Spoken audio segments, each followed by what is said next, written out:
I'm all about that bass, no trouble. I'm all about that bass, no trouble. I'm all about that bass, bass.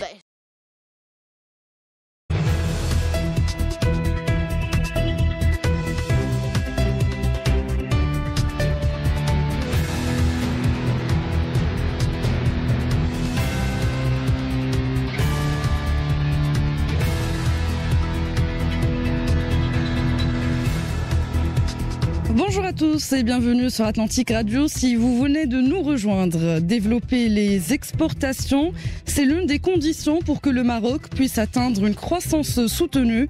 C'est ce que pense en tout cas la Banque mondiale dans son dernier mémorandum sur le Maroc. Mais selon une récente publication du cabinet InfoRisque, seuls 14% des entreprises marocaines exportent régulièrement. Pourquoi ce faible taux? C'est la question qu'on se pose aujourd'hui avec nos décodeurs. Avec nous, Mehdi Fakir, économiste et consultant stratégie et risk management. Mehdi Fakir, bonjour. Bonjour Hajar. On reçoit également ce matin Amine Diouri, responsable PME chez InfoRisque. Bonjour Amine Diouri. Bonjour. Alors en deuxième partie des décodeurs, on abordera l'emploi des jeunes. Une enquête de recrute.com révèle la déception et l'amertume chez nos jeunes diplômés qui ont poursuivi 4 ou 5 années d'études après le baccalauréat. Seuls 6% des jeunes sondés se disent satisfaits pour le premier poste décroché. Pourquoi le marché de l'emploi ne répond pas aux aspirations de ces jeunes diplômés? Ce sera notre deuxième thématique.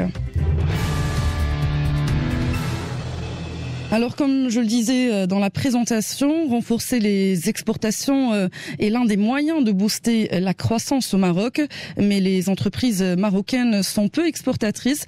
Je me tourne vers vous, Amine Diouri. Que révèle ce chiffre de 14% des entreprises marocaines qui exportent régulièrement? Alors, je voudrais juste, pour commencer, faire une petite rectification. C'est pas 14%, c'est 5%, 5-6% de l'univers total des entreprises. Aujourd'hui, on a plus de 8800 entreprises qui exportent, marocaines qui exportent, et sur ce nombre-là représente 6% du total. Ce qui est révélateur, c'est que 85% de ces entreprises-là, ces 8800, exportent et réalisent un chiffre d'affaires inférieur à moins de 10 millions de dirhams. Ce qui veut dire qu'aujourd'hui, l'essentiel du chiffre d'affaires export est réalisé par quelques grandes entreprises. Maintenant, il faut voir une chose, c'est que l'environnement des exportateurs n'a jamais été aussi favorable au Maroc. Pourquoi? Pour plusieurs raisons. Tout d'abord, il y a eu une percée, on voit une percée des marchés en Afrique, et notamment l'Afrique de l'Ouest, l'Afrique de l'Est, grâce à l'action diplomatique de Sa Majesté le Roi. Donc, de nouveaux marchés qui se sont ouverts pour nos sociétés exportatrices, ça c'est la première chose. La deuxième chose, c'est qu'il y a aujourd'hui pas mal de programmes qui s'ouvrent justement pour ces sociétés exportatrices. La dernière en date est le programme d'appui pour les entreprises primo-exportatrices, notamment, je dirais juste que demain, l'ASMEX organise justement à ce sujet une réunion justement avec les primo-exportateurs. Donc c'est intéressant de voir qu'il existe des programmes justement visant à aider ces sociétés exportatrices. Et puis troisième point, aujourd'hui on accède les sociétés qui souhaitent exporter accèdent plus facilement à certaines données qui n'existaient pas par le passé, notamment des bases de données mondiales qui donnent de l'information sur les entreprises dans les pays dans lesquels on veut exporter. Donc beaucoup de choses favorables qui doivent aider à faciliter l'acte d'exporter. Mais maintenant, je dis pas que c'est simple. Il y a beaucoup de considérations à prendre en compte avant de pouvoir le faire. Mehdi Fakir, vous êtes d'accord? Il y a un environnement de plus en plus favorable? Oui, il y a un environnement certes de plus en plus favorable, mais attention, il faut pas oublier qu'il faut commencer par le commencement. La vision géostratégique de notre pays devrait être en quelque sorte refondue de façon à ce que c'est-à-dire l'amélioration et l'encouragement de l'exportation soit un vrai accompagnateur pour la réalisation de cette vision. Aujourd'hui, nous réalisons le clair de nos échanges extérieurs avec l'Europe.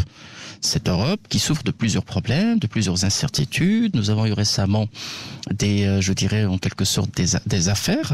Nous avons des problèmes d'ordre judiciaire, d'ordre juridique, des interprétations, le Brexit, les incertitudes. Alors que nous continuons à miser sur l'Europe. Parallèlement, nous avons comme l'a si bien dit Amine, une vision stratégique vers l'Afrique, mais que malheureusement, aujourd'hui, 9% uniquement de nos exportations sont orientées vers l'Afrique. Donc il y a une certaine différence que je n'arrive pas personnellement à expliquer. Autre chose, la plupart des cas, que ce soit au niveau du HCP par exemple, le Haut Commissariat au Plan et le FMI, ils parlent toujours de l'accélération des réformes structurelles pour booster et porter une vraie impulsion. Aujourd'hui, ce n'est pas des mesures limitées dans le temps et dans l'espace qui vont nous permettre de faire décoller nos exportations. C'est une refonte de notre modèle économique, d'un modèle basé sur une agriculture dépendante d'une valeur ajoutée, dépendante d'une agriculture qui dépend elle-même de pluviométrie imprévisible, vers un modèle économique basé sur une industrie exportatrice. Donc c'est un tout. C'est un tout. Aujourd'hui, il faut absolument, bien sûr, soigner les mesures, apporter un coup, vraiment de coup de pouce sérieux à toutes les mesures qui permettraient de booster l'exportation, mais surtout de refondre cette vision des choses. C'est-à-dire qu'il faut qu'on puissions imaginer un modèle économique qui est en harmonie avec notre politique extérieure et qui soit aussi en harmonie avec notre volonté d'un vrai décollage économique, et que nous soyons surtout pas dans la dépendance par rapport à une contrepartie, à un partenaire qui commence à faire poser des questions. On va y revenir. Vous semblez d'accord en tout cas, Amine Dioré. Oui, c'est vrai. Il y a aujourd'hui un certain décalage. Pour citer un chiffre, le déficit de la balance commerciale fin 2016, c'était près de moins 184 milliards. Donc effectivement, on a un problème de balance commerciale avec ces pays-là. Maintenant, c'est vrai que l'Afrique, par exemple, on a une balance commerciale excédentaire de près de 12 milliards. Donc c'est évidemment vers là qu'on a le plus de potentiel à l'exportation, et puis évidemment un rééquilibrage de notre balance commerciale. Ça, c'est une chose.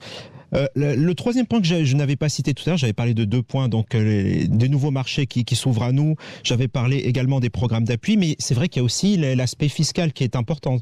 La charte d'investissement en 2015 et très récemment de nouveaux programmes fiscaux sont venus pour appuyer justement les exportateurs. Je citerai rapidement le statut d'exportateur indirect qui est très intéressant, qui ouvre la possibilité aux fournisseurs des exportateurs de bénéficier des mêmes avantages fiscaux que les exportateurs eux-mêmes. La création à venir de zones franches dans les 12 régions du Maroc, ça aussi, ça va être quelque chose de très intéressant. Donc voilà, il y a aussi des plans stratégiques, des avantages fiscaux qui sont proposés à nos exportateurs pour les aider. Amine Dioré, en parlant d'avantages fiscaux, est-ce que vous pensez que l'État doit accompagner ces entreprises exportatrices via des exonérations fiscales d'humains au début? Par exemple, il y a d'autres pays qui ont choisi cette optique, l'exemple de la Turquie. Alors, effectivement, les avantages fiscaux, c'est évidemment, le but, c'est de faire baisser le prix de revient du produit qui va être exporté. Ça, c'est une chose.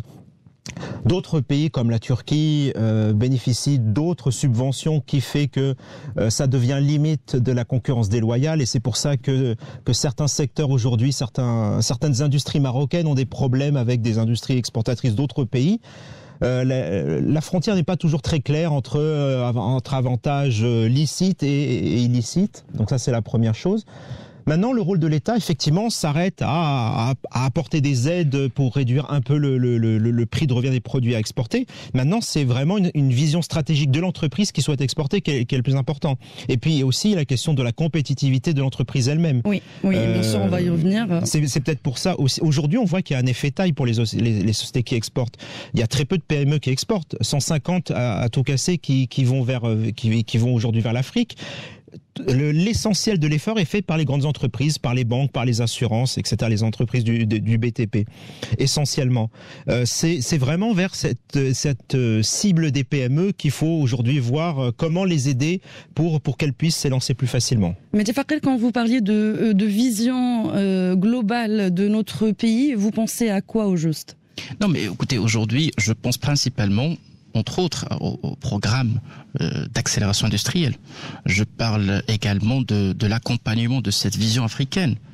Aujourd'hui, lorsque l'État décide d'investir via Etmar Capital dans le fameux gazoduc Nigeria-Maroc, il y a des signaux qui sont forts.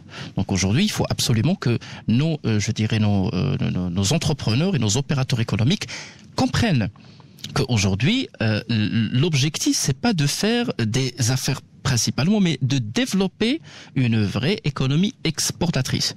Et là, j'aimerais bien aussi ouvrir une parenthèse qui est très importante. Lorsque nous disons, il faut que nous soyons attractifs pour les IDE, par exemple, il faut que nous soyons attractifs pour faire de l'industrie exportatrice. Attention, pour pérenniser le développement, il nous faut absolument des opérateurs économiques nationaux.